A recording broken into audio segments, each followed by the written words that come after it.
Everyone, गर्मियों का समय आ चुका है और पेरेंट्स का एक बहुत ज़्यादा कॉमन क्वेश्चन रहता है कि मैम हमें अपने बच्चों के लिए एसी और कूलर यूज़ करना चाहिए कि नहीं, अगर करना चाहिए तो किस तरह यूज़ करना चाहिए, कितना टेम्परेचर रखना चाहिए। तो पेरेंट्स इस वीडियो को आप एंड तक देखिए। इस वीडियो पे आपकी इन सारी क्वेरीज़ का आंसर आपको मिलेगा। तो चलिए इस वीडियो को स्टार्ट करते हैं। मेरा नाम है डॉक्टर रश्मि और आज हम बात करने वाले हैं एसी और कूलर्स के बारे में। तो सबसे पहला हम बात करेंगे कूलर्स के बारे में। आप अपने बच्चों के लिए कूलर्स यूज़ कर सकते हैं। इंडियन सिनेरियो में कूलर्स बहुत ज़्यादा यूज़ होते हैं। तो जो चीज़ें आपको ध्यान देनी है वो ये है कि आपको कूलर को डायरेक्ट बच्चे के सामने नहीं रखना है। बच्चे को डायरेक्ट कूलर की हवा नहीं आनी चाहिए।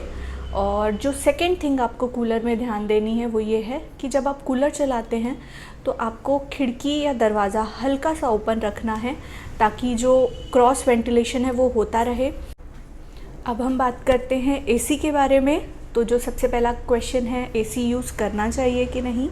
तो पेरेंट्स, एसी आप यूज़ कर सकते हैं। अगर आपका बच्चा 1 से 2 दिन का भी है तो भी आप एसी यूज़ कर सकते हैं, बट आपको कुछ प्रिकॉशंस लेने हैं, कुछ बातें आपको ध्यान रखनी है एसी यूज़ करने से पहले। तो सबसे फर्स्ट थिंग, टेम्परेचर।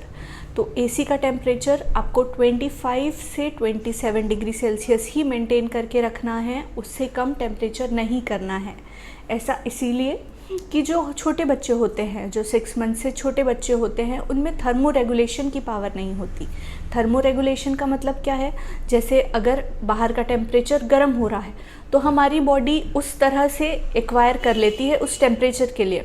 कैसे एक्वायर कर लेती है? स्वेटिंग करके या पसीना आके हमारी बॉडी एक्वायर कर लेती है उस टेम्परेचर से। बट छोटे बच्चों में ये मैकेनिज़्म नहीं है। जो सेकेंड थिंग है वो है क्लॉथिंग। अगर आप बच्चे को एसी में सुला रहे हैं तो आपको 1 एक्स्ट्रा लेयर ऑफ क्लॉथिंग पहनानी है। 1 extra layer then compare to adults. मतलब अगर हमने 2 लेयर पहनी है तो बच्चे को आपको 3 लेयर ऑफ क्लॉथिंग पहनानी है।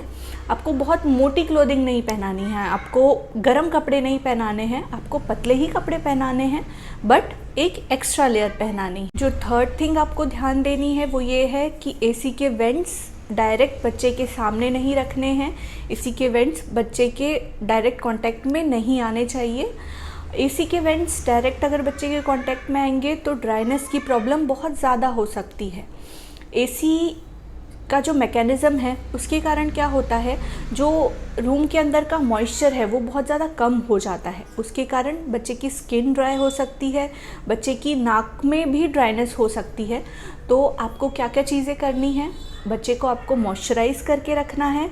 और अगर बच्चे की नेज़ल सिक्रीशंस ड्राई हो रहे हैं, नाक में क्रस्ट जमा हो रहा है, तो आपको प्लेन सलाइन ड्रॉप्स यूज़ करने हैं। नेज़ो क्लियर या नेज़ीवियोन एस ड्रॉप्स आते हैं, प्लेन सलाइन ड्रॉप्स होते हैं, वो आप यूज़ कर सकते हैं। जो अगली चीज़ आपको ध्यान देनी है वो है बच्चे को सडन टेम्परेचर चेंज आपको प्रिवेंट करना है बच्चे में। कैसे? अगर आप बच्चे को गर्मी से सडनली एसी वाले रूम में ला रहे हैं तो वो बच्चे के लिए अच्छा नहीं होगा। इससे बच्चे को जल्दी सर्दी या खांसी होने के चांसेस रहते हैं। तो आप पहले बच्चे को रूम में लाइए, उसके बाद ही एसी चालू। जो अगली चीज़ और लास्ट चीज़ जो आपको ध्यान देनी है, अगर आप एसी में बच्चे को सुला रहे हैं तो वो एसी प्रॉपरली क्लीन्ड हो, प्रॉपरली मेंटेन्ड हो। ऐसे ही एसी में आप बच्चे को सुलाइए। ये बच्चे की हेल्थ के लिए बहुत अच्छा होगा।